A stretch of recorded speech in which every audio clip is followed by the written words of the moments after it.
ஒரு முதலாளி முதலீடு செய்கிறான், ஒரு தொகுதிக்கு 15 கோடி 20 கோடி முதலீடு செய்கிறான் என்றால் மக்கள் சேவைக்கா லாப தேவைக்கா? இதை அறிவு சமூகம் சிந்திக்கணும். எப்படி ஊழல் லஞ்சத்தை ஒழிப்ப?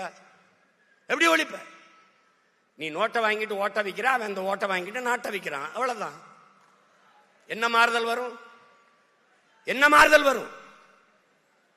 வாக்குக்கு காசு கொடுக்கிற அந்த இடத்திலே மக்களுக்கான சேவை என்பது செத்து போய்விடுகிறது.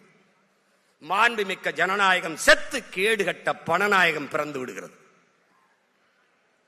இதை ஒழிக்கணும். யாரால முடியும்? ஒன்னால, இங்க இருக்கிற ஒவ்வொருத்தனால.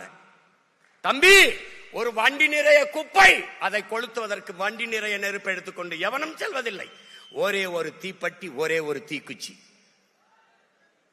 அப்படின்னா இந்த அரங்கத்தில் எத்தனை ஆயிரம் தீக்குச்சி இருக்கா என்பதுக்கு பற்றி எரியணும், புரட்சி தீயாக மாறணும்.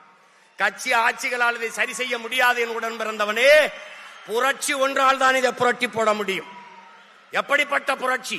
வெளிப்படையாகவே அநீதிகளால் கட்டமைக்கப்பட்ட சமூகத்தை தகர்த்து முற்று முழுதாக புதிய ஒரு சமூகம் படைப்பதான் புரட்சிங்கிறான் பகத்சிங்.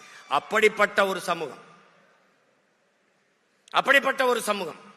பாலு கலாத குழந்தை, கல்வி கேங்காத மாணவன், வேலை கலையாத இளைஞன், இதுதான் என் கனவு இந்தியா என்றான். அடிமை இந்தியாவில் பகத்சிங் வைத்த முழக்கம் விடுதலை பெற்று 80 ஆண்டுகளில் இன்னும் அந்த முழக்கத்திற்கான தேவை அப்படி இருக்கிறது.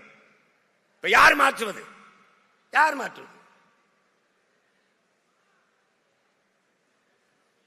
முழுமையான நேர்மை, தூய்மை, எதையும் எளிதில் வென்று முடிக்கக்கூடிய ஆற்றல் பெற்ற இளைஞர்கள் 50 பேர் ஒன்றிணைந்தால் போதும், உலகத்தையே மிகப்பெரிய மாறுதலுக்கு கொண்டு வந்து விட முடியும் என்று வீர துறவி விவேகானந்தர் கற்பிக்கிறார்.